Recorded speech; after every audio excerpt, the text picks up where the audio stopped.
Hamas a crezut că vom fi demolați. Noi suntem cei care vom demola Hamas, spune Benjamin Netanyahu în prima ședință a cabinetului de urgență.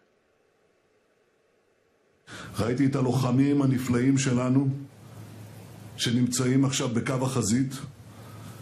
הם יודעים שהעם כולו עומד מאחוריהם. הם מבינים את גודל המשימה.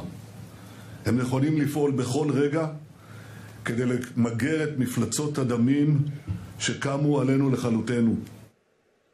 Întâlnirea a avut loc la Tel Aviv, în cartierul general al armatei, unde s-a ținut un moment de reculegere pentru cei 1300 de israelieni și străini care au fost uciși în atacul șocant al Hamas.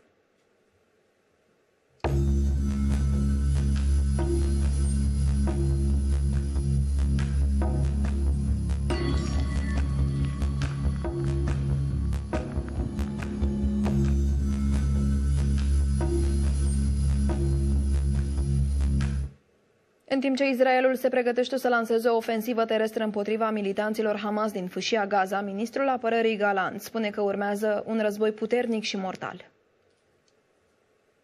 לא יהיה מצב שיהרגו אזרחים, ילדים ונשים ישראלים, יחטפו אותם ואנחנו נשב בשקט.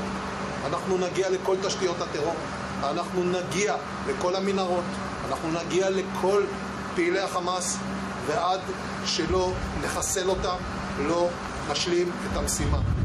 ואני אומר לכם כאן, זאת תהיה מלחמה עצימה, זאת תהיה מלחמה קטלנית, זאת תהיה מלחמה מדויקת, והיא תהיה מלחמה שתשנה את המצב לתמיד.